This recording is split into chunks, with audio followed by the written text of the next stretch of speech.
Well, good afternoon, everybody. As you can see, and hopefully you all can see my screens. If you can't, please unmute yourself and let me know. But you should be able to see the screen that says CAMS and my name, and I'm a sales engineer. That's my email address, and that's my office phone. I am the Northern Ohio rep for CAMS.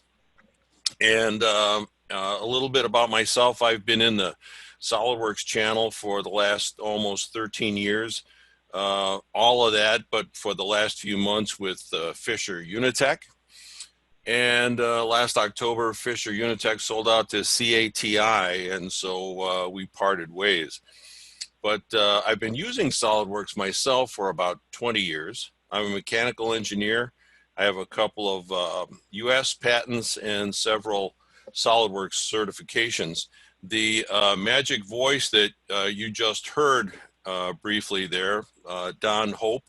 Come on. Let's try this. Is that guy right there. And as he said, Don is the Director of Business Development. I stole some of these pictures, Don. You can't see them, and that's probably a good thing. But Don is a genuine cowboy, and those are some of his credentials and things that we are not going to be talking about today.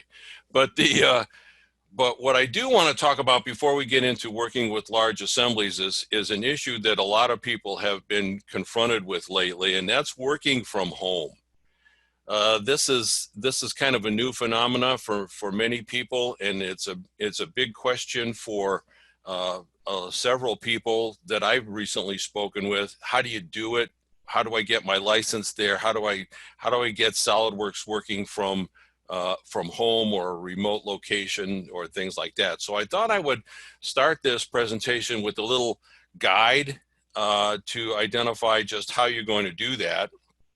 And as it comes down to it, the very first thing that you're going to end up doing is creating is loading SolidWorks on another computer. Okay, so you're going to load SolidWorks on a laptop or a workstation that you may have at home. But first and foremost, you're going to have to do that. You will not have a license, and what you're about to see is that the license is really the key to this whole mess. You can load SolidWorks on every computer that you own or know of or have ever seen, and the key to making it work is going to be the 24-digit license number. Think of it as owning a Ferrari and having that in your car, in your garage, but without the keys. All you're going to do is look at it. So in this case, the key to this and using SolidWorks in any other location away from work is going to be the license. So how do I get that license over to my home? So the whole idea is to first and foremost find out what kind of a license that you have. And that is going to be told, that secret is going to be let out when you look at that license and read the digits. So the first thing I'm going to show you is how to find that license and then determine whether you have one of two kinds of licenses, a standalone license or a network version license. So what you're going to do is light up SolidWorks like this. You're going to go to the Help drop down, and you're going to drop down to where it says About SolidWorks. And there you're going to be able to read what kind or what your seat license is. In this case, I have a seat of Premium of 2020 and the Service Pack. So SP2 is the Service Pack that I'm currently running. Where you see it says serial number there, if you left click on those little blue letters, a 24-digit number will appear. That's your seat license. Now, if you're going to be transferring your license to your home station or your remote station, it's advisable to write that number down. Okay, write it down and keep it in a safe location because that is the only place you're going to find it. And if this is the first time you're loading that license on a remote station, you're going to need to at least load it up the first time and type it in by hand that first time. So what's the key to reading that number? Well, the key is all in the way that number is going to be presented to you is in blocks of 4 digits. Okay, so there's 24 digits, 4 digits in a block. I'm not telling you how many blocks there's going to be. You got to figure that out yourself. So the real secret to what kind of a license you have is going to be in the 3rd position of that first block. So if that block reads 0010 or 9010, you have a network version. And if those first 4 digits are all zeros, or if it's 9000, you have a standalone version. Okay, so it's going to be that 3rd position of the first set of numbers is going to tell you what kind of a license you have back at work, okay, back at the ranch. And so what you're going to do with that is going to depend, how you transfer it is going to depend on the kind of license that you have. So let's first take a look at the Lone Ranger. So if you happen to be the Lone Ranger and you have a standalone license, these are going to be the easiest to work with. What you're going to go to is that same help drop down.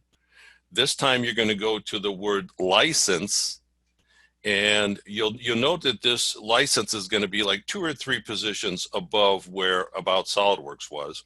So it's the same spot. Go to license, and you're going to see activate and deactivate. Well, to transfer the license from your work site, you need to deactivate it and then follow the steps that are going to follow that. So that you're going to go up to the help just like this. You're going to drop down to licenses, and you're going to click over here on deactivate.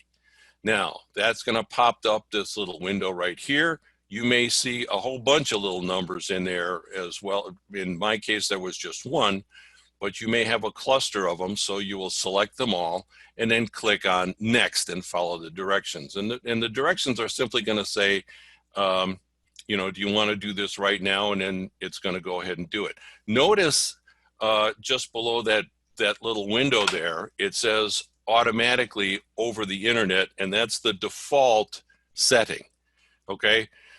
What happens when you finish this exercise is that your license gets transferred off of that workstation and is sent to a network server in a galaxy far away and waiting for you to reactivate it.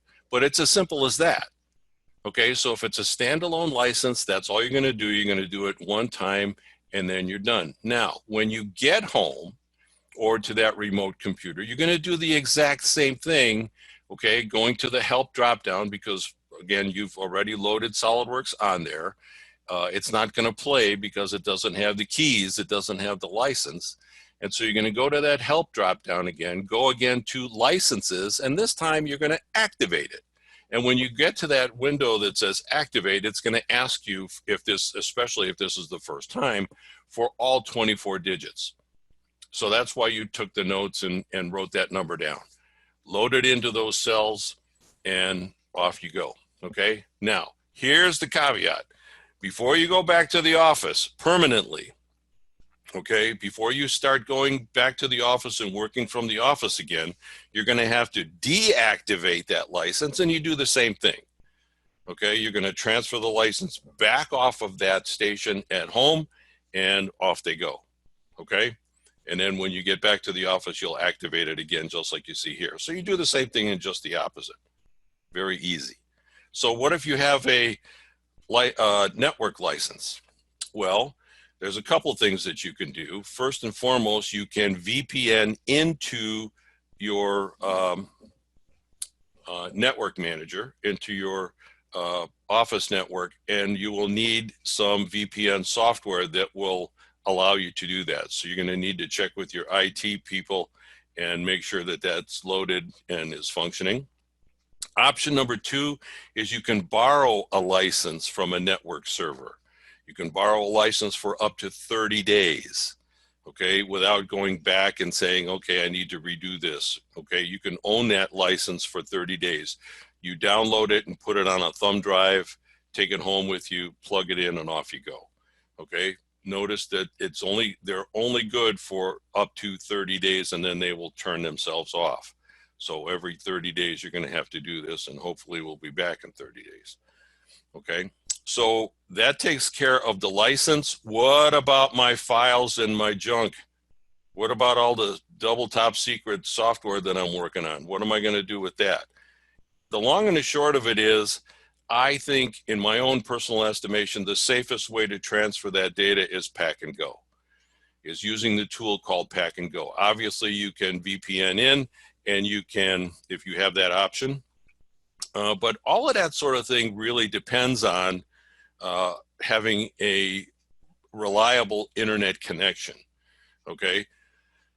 And a reliable internet connection may be a bit of a challenge if your whole family is home and everybody is sharing bandwidth on your home system. So it may work for some people and it may not. But Pack and Go is going to be the safest way. And Pack and Go is going to require you to be at the office. And then what you're going to end up doing, let's say you're working on an assembly like this, we're going to go to the file drop down, and just a little bit below the halfway mark is Pack and Go. Pack and Go is going to take that entire assembly and grab all those files, copies of them anyway. You can include drawings, toolbox components, simulation results, decals, all that kind of stuff, and then download it to a zip file.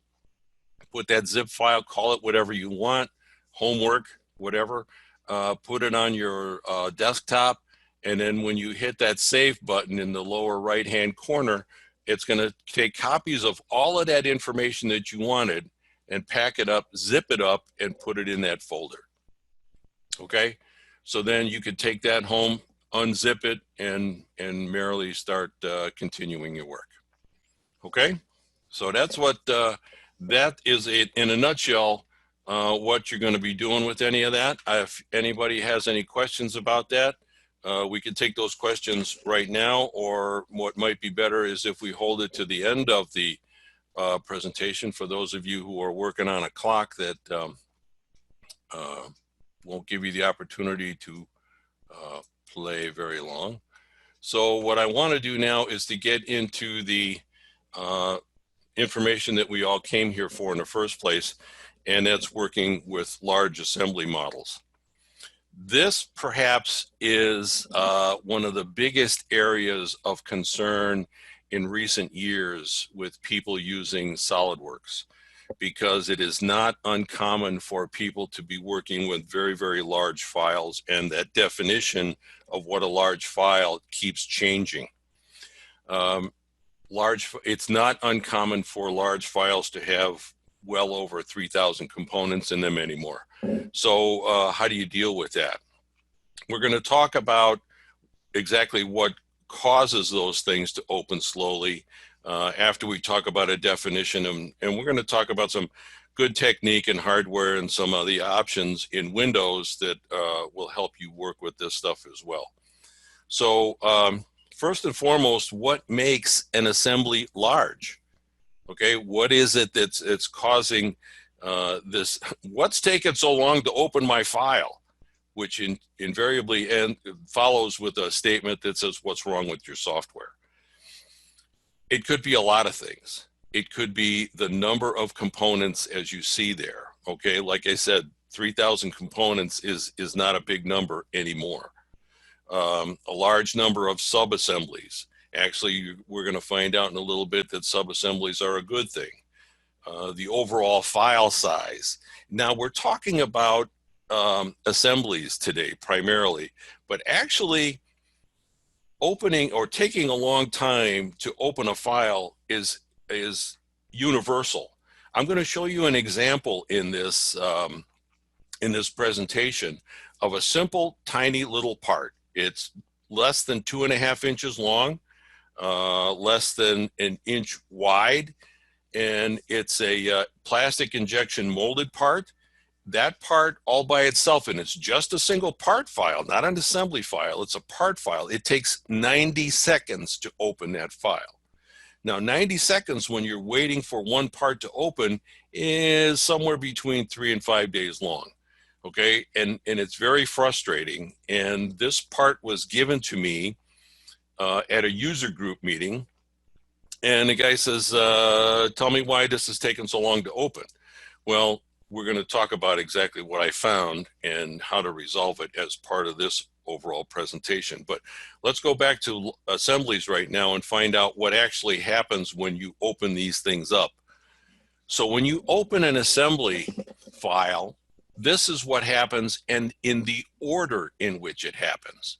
Okay, so when you open up an assembly file, the very first thing that SolidWorks opens up are the global folders, the history, the sensor, and the annotation folders that nobody uses, but they're sitting up there at the top of your design tree. Followed by that immediately will be the reference geometry, the front, top, right planes, and the origin. And when those things open up, that takes virtually a nanosecond, okay? But then things hit the skids. So what you're looking at there is a relatively simple assembly. And the very first thing to open up is going to be the very first thing that you have in that assembly. SolidWorks goes to get it and then goes back to get the next one, okay, and followed by the next one and the next one after that. Now you notice that the very first item in that design tree, the location is fixed. So it drops that one and goes to get the next one.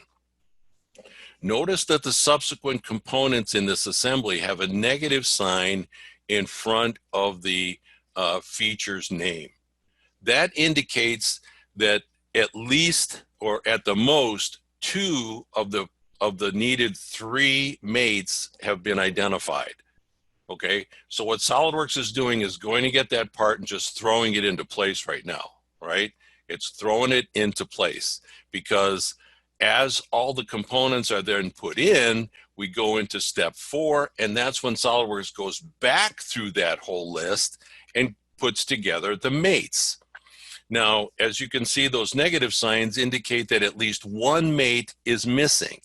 Now, if you're going to have motion in your assembly, of course you're going to have a negative sign in there, okay, because that allows the motion to happen. But understand that SolidWorks goes and creates or actually validates the mates that you have there, and then when it comes to the one that's missing, then it generates the negative sign before it goes on to the next component. Okay, so at any time it finds any errors in this, it tries to resolve those errors. Okay, and will then stop, and if it can't resolve it and can't figure it out, that's when it generates the yellow triangle to tell you that there's a problem with it. So finally, after that, we get into the update holders, again, something that no one uses that I've ever seen. And then finally, the assembly and order dependent features. These are the things that create and are happening at assembly. So if there's any finish work that needs to be done, any machining work that needs to be done, cut extrudes and stuff like that at top level assembly, that's when those things happen. And then and as mated too. So it's in that order each and every time. That's also what happens, at least from steps 3, 4, 5, and 6, when you do a control Q and rebuild your model. Okay, when you do the real shake the tree rebuild with a control Q command and rebuild everything, 3, 4, 5, and 6 happen in that order. Okay, so what's causing the slow opening?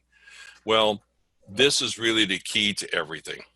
If you look at that spiral staircase, which is not really a spiral, but it's a staircase, all the way down at the very bottom, let's assume that at the very, very bottom of that staircase is the lobby, okay, is the lobby of whatever this building is.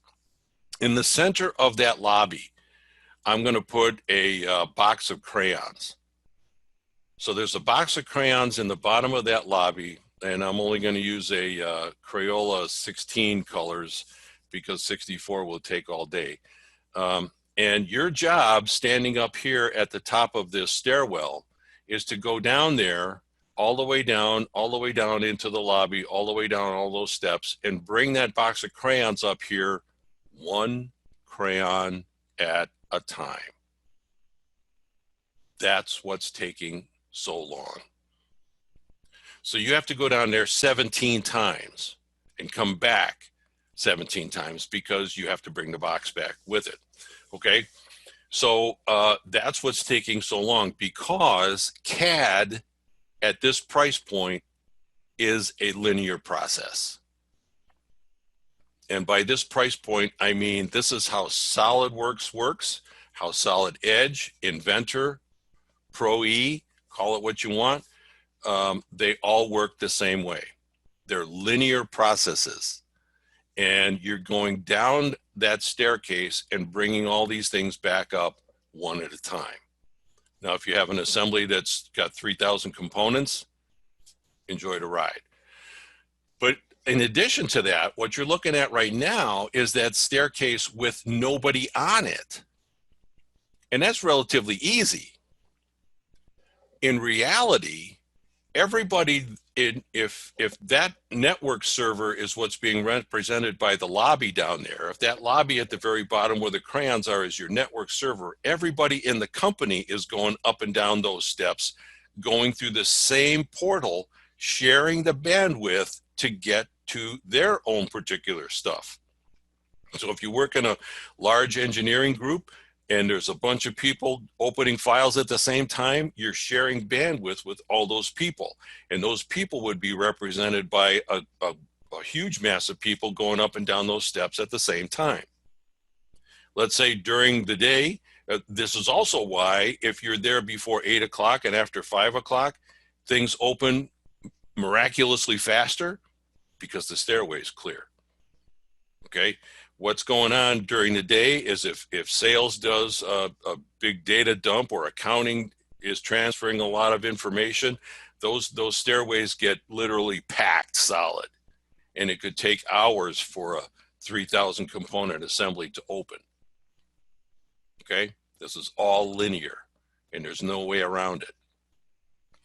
That's why many people go and use a PDM, because you're only going to do that one time and you're going to bring back all the files that you want. But we're not getting into that today. So if you have files at different layers, okay, in different folders, at different depths, maybe you don't have to go all the way down to the bottom, to the lobby. Okay, imagine if that box of crayons was on the first landing, it would be much faster. So the idea is to keep all those files in a folder, in the same folder, in an ideal world, in the same folder and one layer down, right?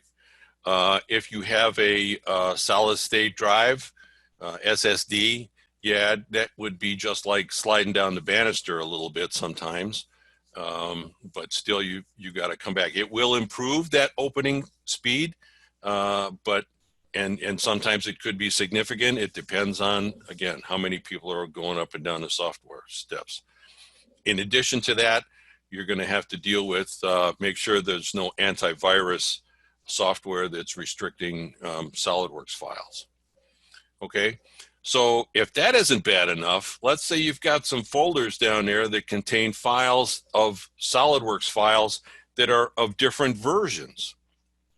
I may have something down there that's from 2014. I may have a couple of components that were done in 2010 and they have never been updated. They have never been saved to a new version.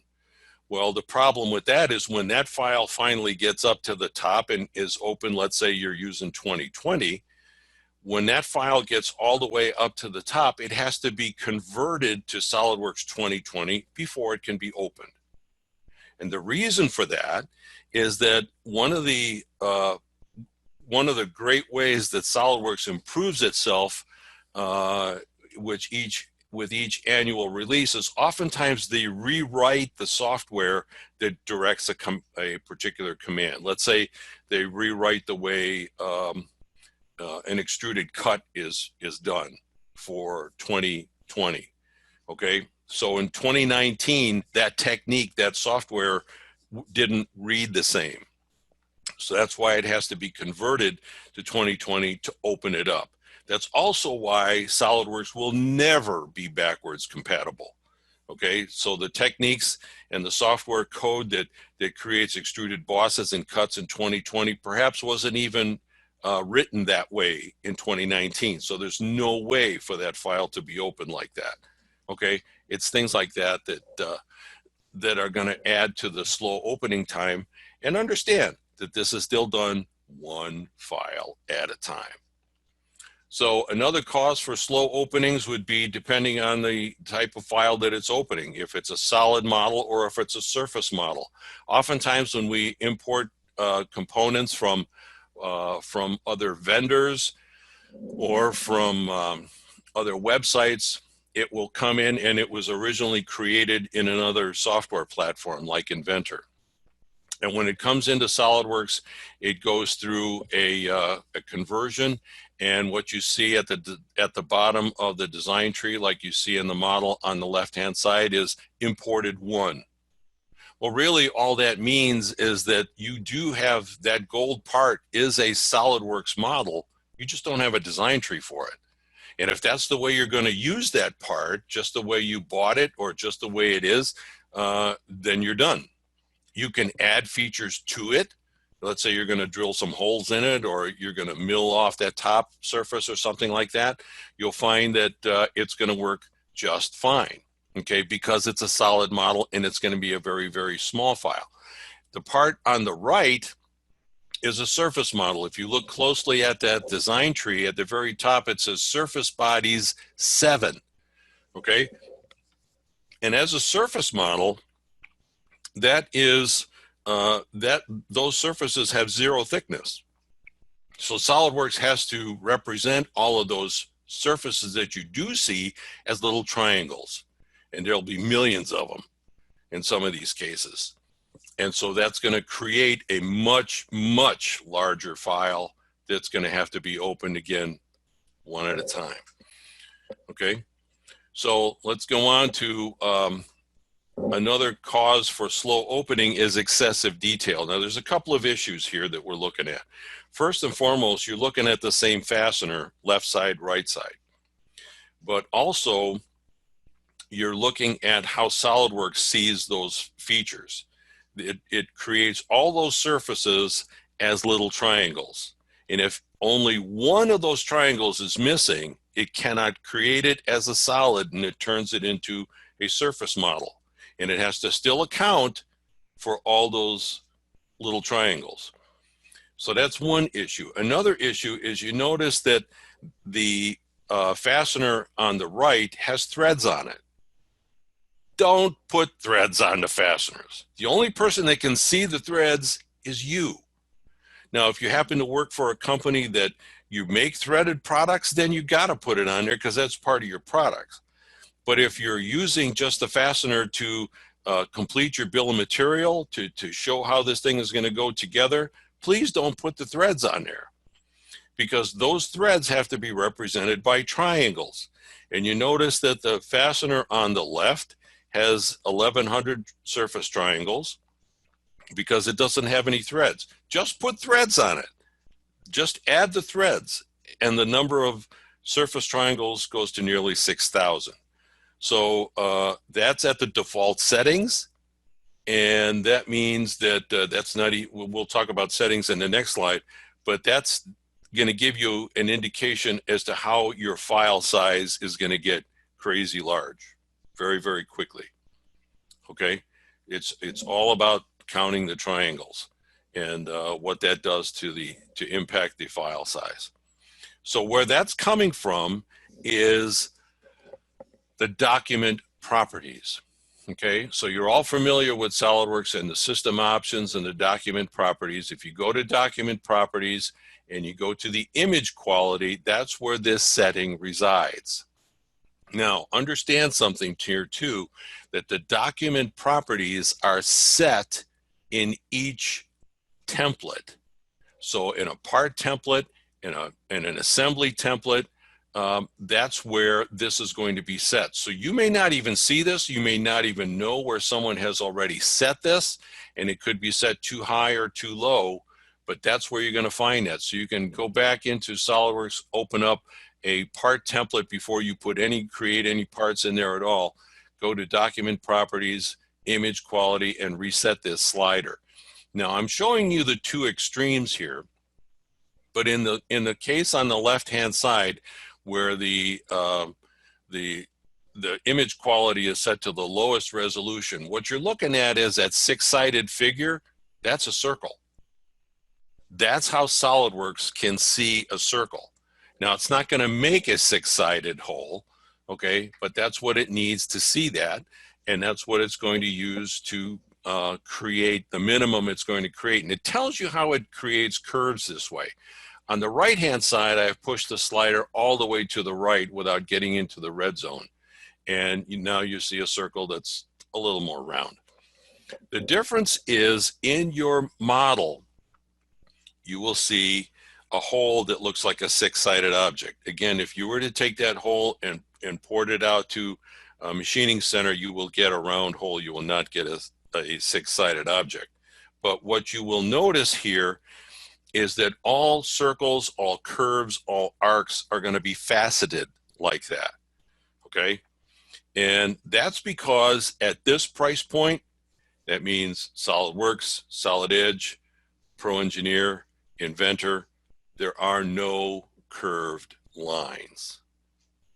The only way these software platforms create curved lines is by taking that curve and taking the long lines and making them extremely short and then putting a gazillion of them in there. Okay, so the image on the left-hand side shows 6 lines. On the right-hand on the right-hand side shows a nice smooth circle. It may be as smooth as a baby's behind, but that's only because there's a gazillion little line segments in there. That's where the large file size comes from too. Okay, when you break up those little lines into so many of them, you've got to account for them somehow. So what does that mean to an assembly? At the assembly level, on the left-hand side and right-hand side, this is the same assembly. There's no motion in here. Okay, I've got a 4 megabyte file because I pushed the slider all the way to the left. On the right, I've got a 104 megabyte file because I pushed the slider all the way to the right, and now I've generated 18 million triangles. That's what's a big problem. Okay, so if you're building assemblies that have a large number of pieces at the top level assembly, you want to take that slider and move it to the left of center. Okay, if you're going to be making a presentation to a customer, to the buyer the guy that's going to be buying this thing, then get into the meeting a half hour early and push the sliders all the way to the right, all the way through. Okay, and make this thing breathtakingly beautiful, but make sure that your files are all open, because that's a significant cause for a great deal of time. So talking about good technique now, we're going to be talking about at the component level. Some of the good techniques is that all your sketches are fully defined. I can hear the groaning from here. All your sketches have to be fully defined. That means there's no blue lines left. There's no blue vertices left.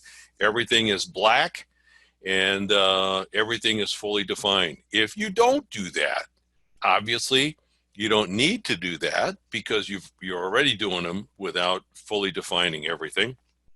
But what SolidWorks does, when it even opens up a sketch, it looks at the dimensions that you have and then puts the lines in, and then for the missing dimension, it stops and it calculates probably to 27 decimal places what that missing dimension is. It ain't telling you what it got, but it puts it in there, okay? And then you proceed from there to the next one.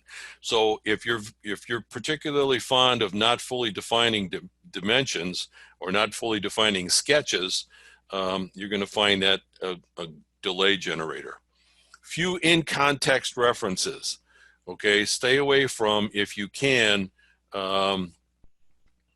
top-down modeling, to give it a phrase, okay, where you're defining things in the context of that particular part or in the context of that particular assembly. It takes a little longer, and it causes circular references in many cases, where you've got something attached to something else, and it's referencing even a fourth item, and it often takes several times to regenerate the model to get it to look the way you think it's supposed to look. Finally, there's simplified configurations.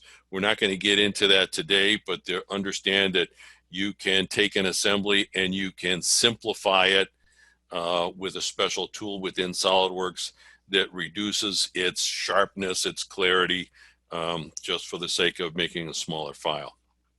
On the assembly side,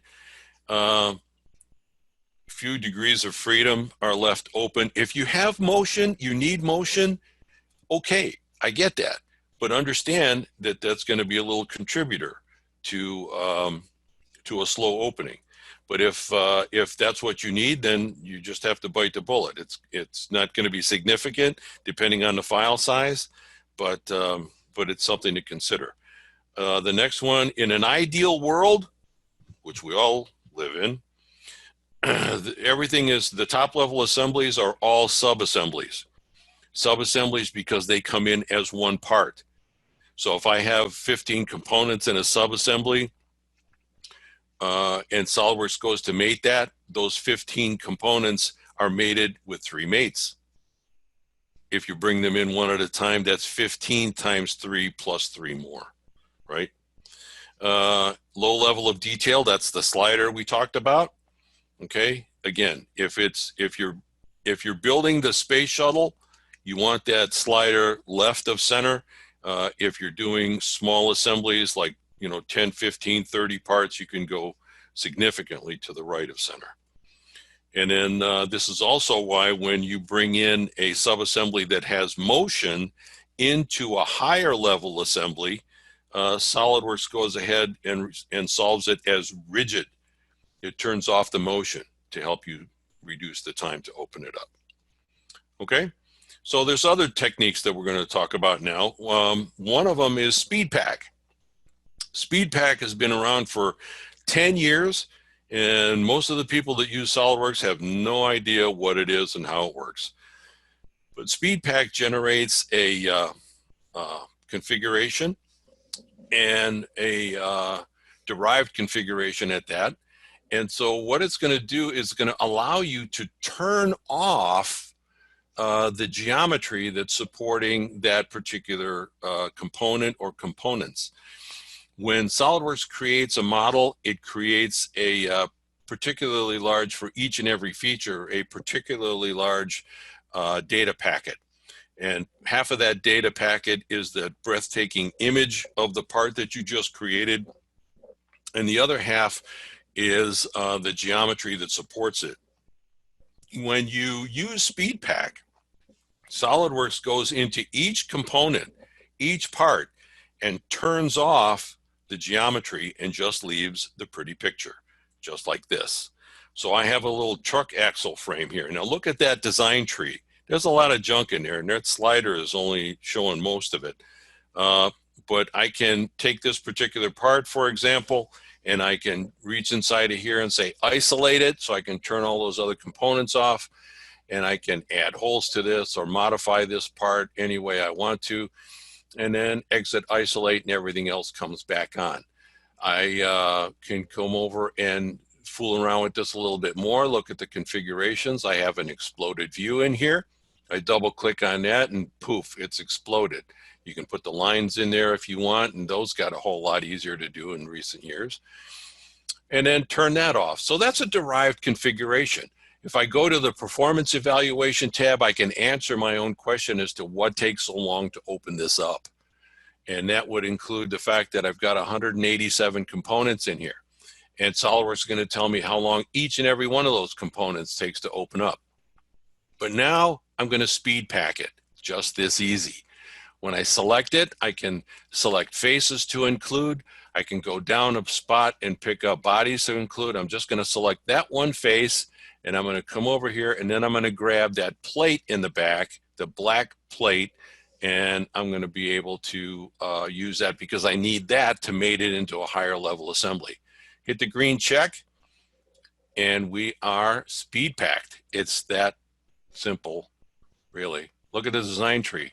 It's all gone. Nothing there. Come back to the configuration manager, and I've got this option turned on that's a halo, and it allows me to zoom around my part and take a look. And this is just for me. I'm the only one that can see this. But it looks like everything's there. Pictorially, it is. All right. But according to the geometry, there's only two pieces there, that black plate and that one face of that other part. Okay. Because when I go to look at performance evaluation now, there's only one part there. How long do you think it'll take that one part to open up? No time at all. Okay. So how do I change back? Double click on the default and I'm back. It's that easy. It's that simple. Okay. So I can take that whole assembly and convert it to just one part. Turn everything off. Okay. Turn everything off. And it assembles just that quickly. Another technique, a really, really good technique, is using folders. Okay. So in this particular case, I've got a relatively complex clutch assembly. And in this clutch assembly, all the fasteners are at the bottom of the design tree. Now, I hope you all know this, but when you build assemblies, the only part that you can't move up and down the design tree is the first part, right?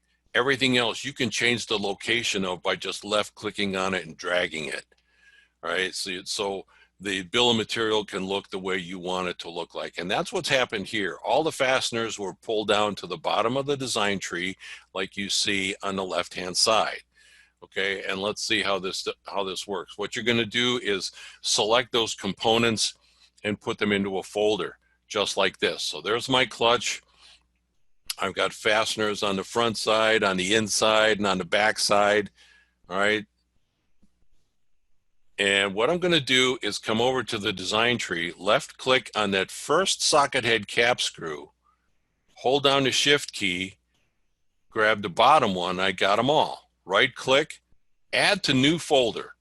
Poof, there it is. It's even waiting for a name. We'll call it F1. We'll do the same thing with the derived components down here. First one, last one, with the shift key down, right click, add to new folder. I could put them all in the same folder if I wanted to. Now, here's a little silly. Grab the first one, shift key, you don't want to take the mates out. Excuse me, just the first one and the second one. Then suppress them. Suppressing features like this, suppressing fasteners in this case, takes them out of RAM, makes that file smaller by definition. There's also a great example why you never want to mate two fasteners in case somebody takes them apart. Now everything's loose. But the taking those components out like that and just simply suppressing them makes that file smaller because you've taken those features out of RAM. Here's the part that I talked about this morning or earlier when we talked about taking one part and taking 90 seconds for it to open. That's the part that took 90 seconds to open. Now I've kind of cropped in on this so it looks much bigger, but look at the design tree. At the top, there's surface bodies. There's 23 surface bodies in that cheesy little model right there, plus 2 solid bodies, one suppressed. But what was the real killer in this is that each and every one of those features that you see in there have a fillet and round on them. And the bad thing was that the fillets and rounds are all over the design tree.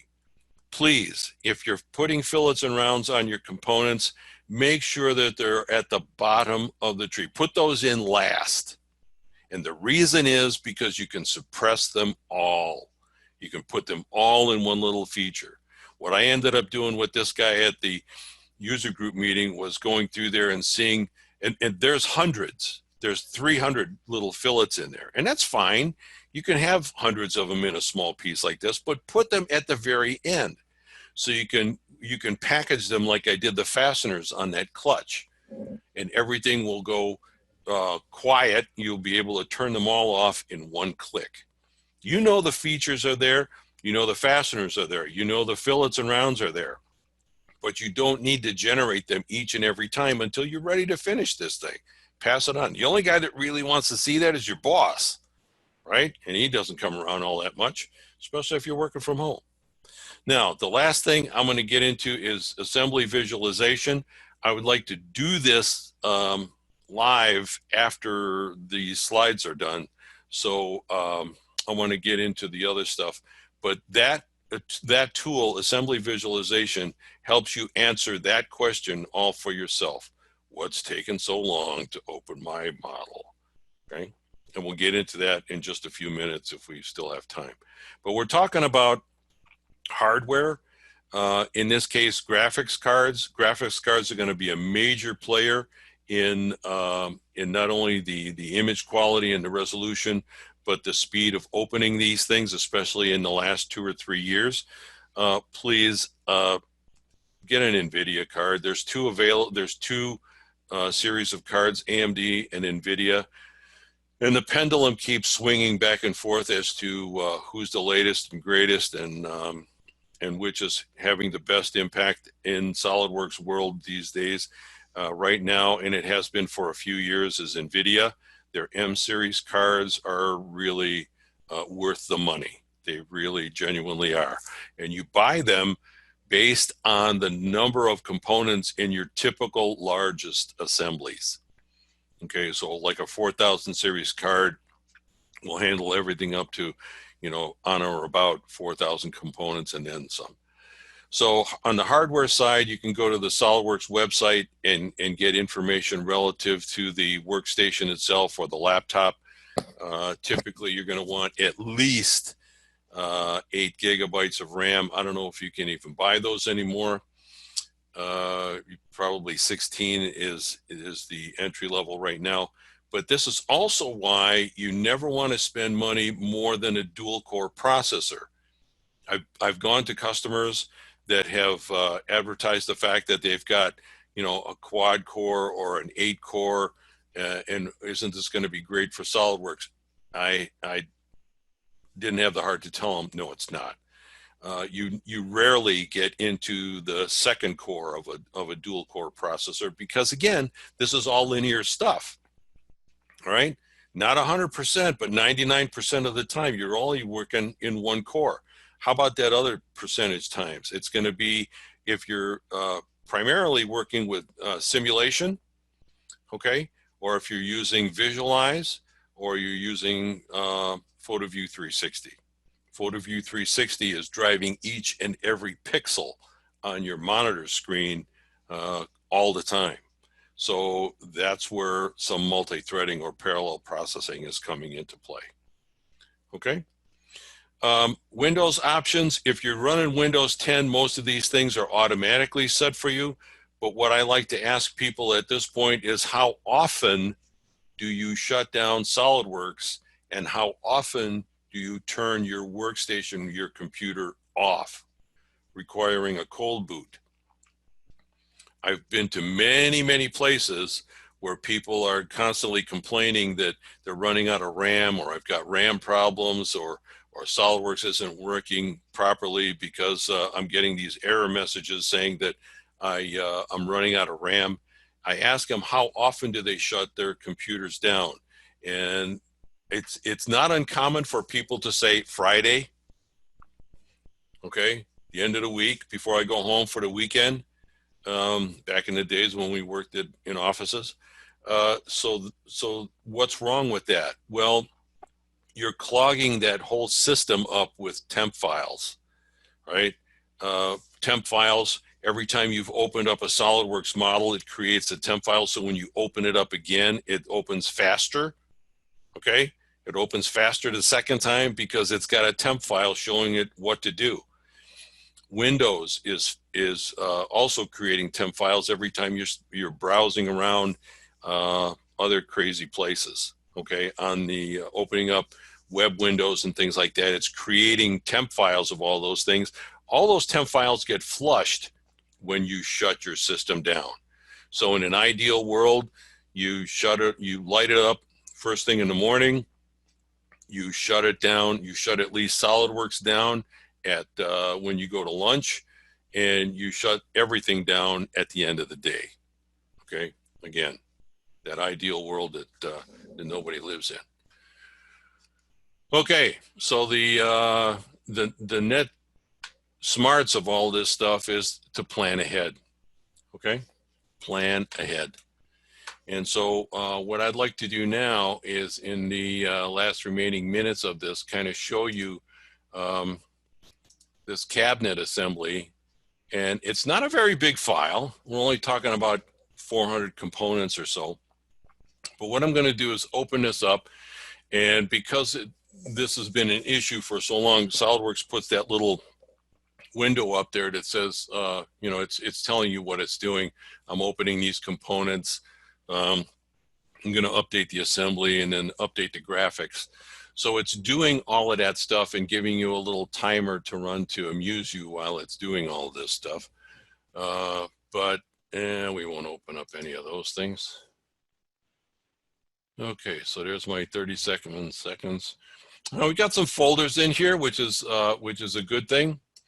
I'm going to take this and slide it over here just so I've got a little more room to play with.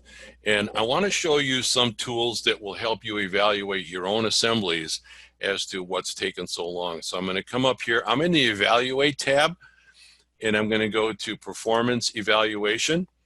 And you can see pretty quickly that SolidWorks is identifying each and every one of the major players in here in this top window. And the first three components are taking about a sec. These are portions of a second. So there's a half second there, and there. So I've got roughly a second and a half of my 37 seconds just to open these three components. Okay, a little bit down here, it says 226 of 235 documents have not been updated to the latest version of SolidWorks. Okay, you want to see what they are? There they are. But it's telling you, you better update these things. Now, how to update them? Just save it in the current assembly, okay? And it will save, in my case, to 2020. So we're talking to graphics triangles here. So I've got some components in here, and again, the slider will go all the way down to the noise.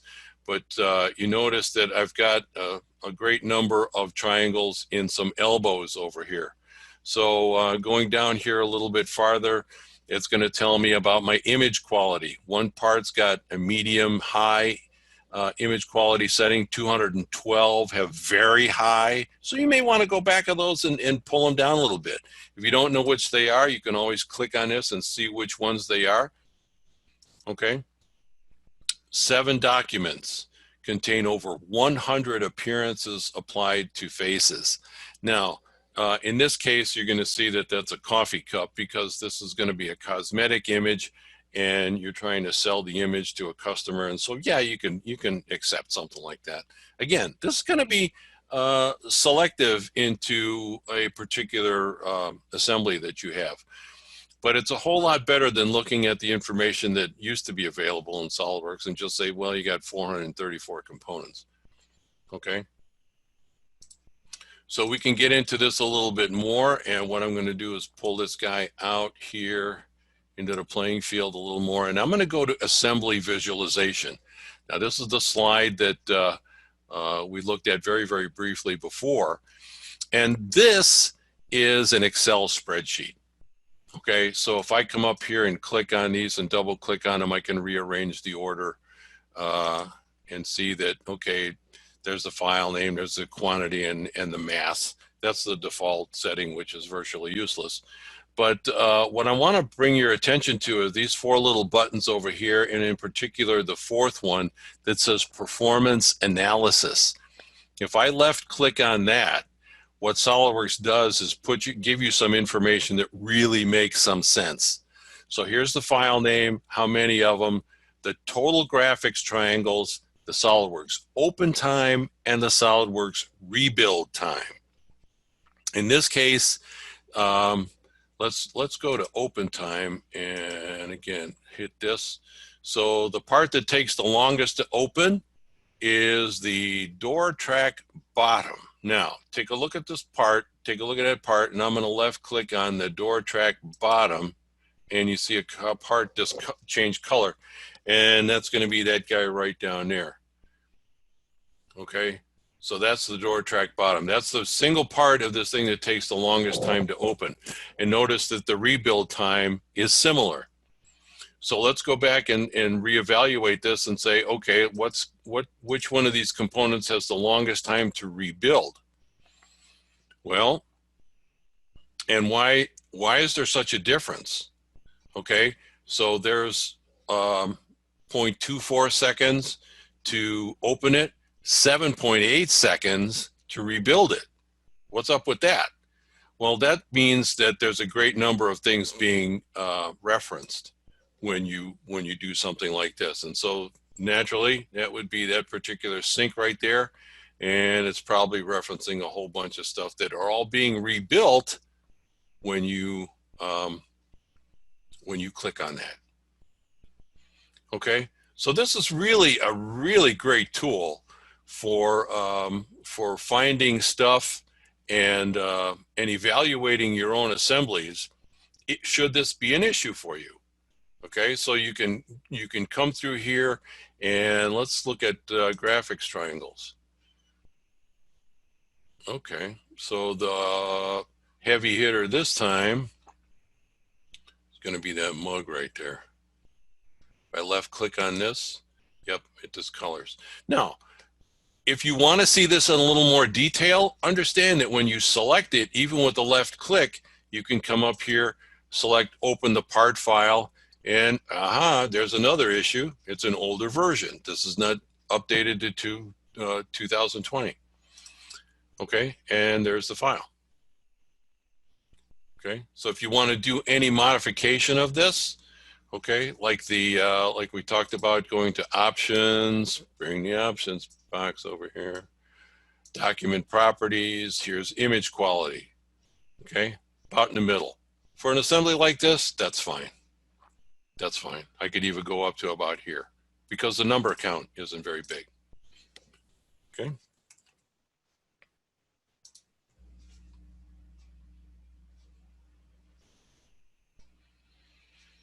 And there we are.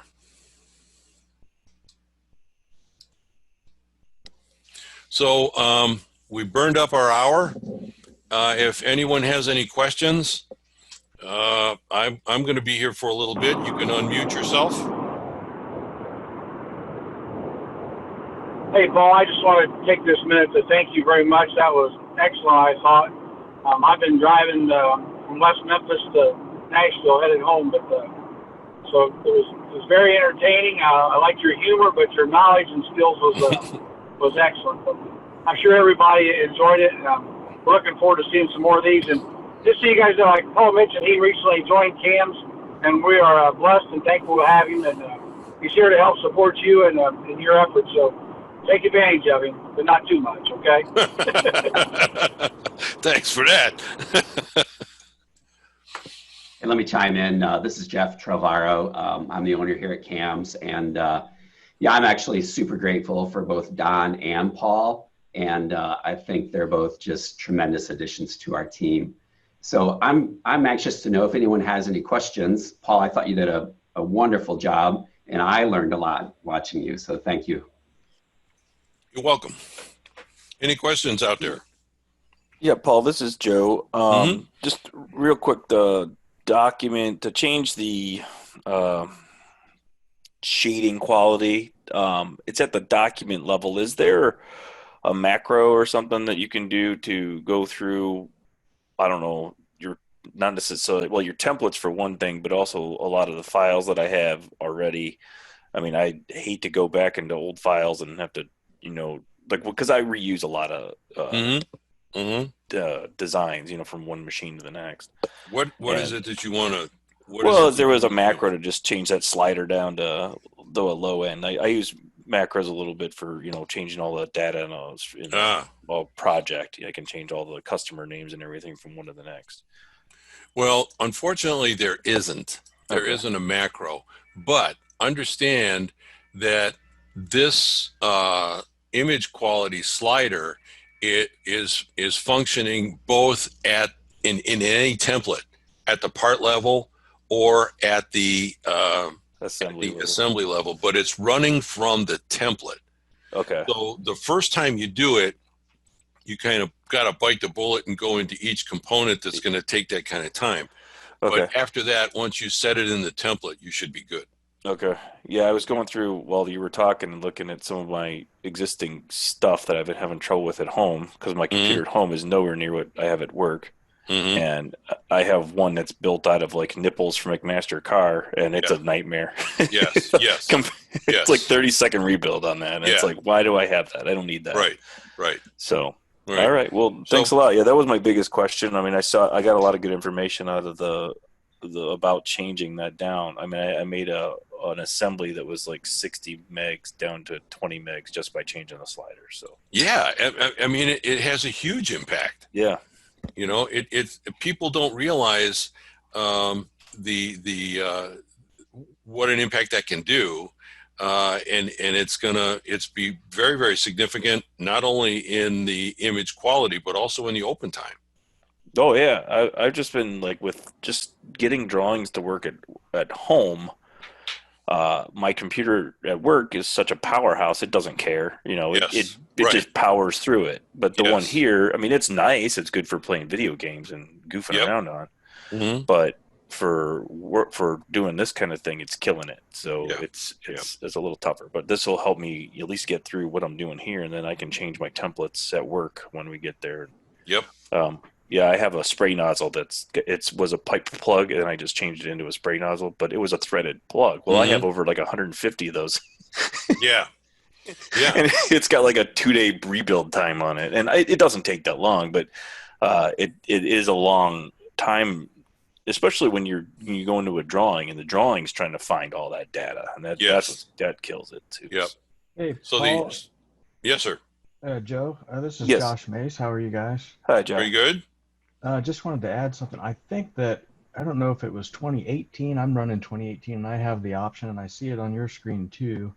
But if you notice that checkbox, apply to all referenced part documents, I believe that's a recent addition that addresses exactly what you're asking for. And I think if you do that at the assembly level, and again, like Paul said, that is a document setting, so you'd want to change that in any pre-existing assemblies. I see it. Yeah. Also change it in your template for future assemblies. Yeah. Okay.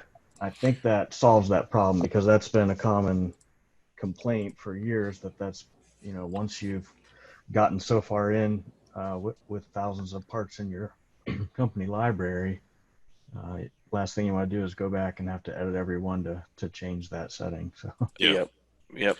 The other thing that people often do, very, very often do, is threads. Now, if you're buying a component like a caster and it's got a threaded stem on it, you can delete that. But that's primarily why, if you're using the toolbox in SolidWorks, there's no threads on any of those components. Yeah. Okay. Yeah. So you can also get stuff from McMaster Car, which a lot of people will do that don't have the toolbox. You can use McMaster Car, but and if you do that, please delete the threads. Yeah. Just knock the threads off of there. Don't suppress them. Just delete them because you're never going to need them. Can you model over it? Like if I just extruded over it and merged it, would it not care about the threads anymore? In the worst case, cut them off. Just cut them off. Okay. Yeah. All right. Just cut. Done. Okay. Great. Yeah, I would also on the threaded question, you mentioned if your company made threaded parts, you may need to add them. And that's true if you're specifying threads on a drawing, for example, you want to show that detail. But I would also encourage do a separate configuration. So your default configuration would be a simplified that you would use in your assembly, and then just do a drawing only detailed version with a configuration. It's another good tool. Another good tool.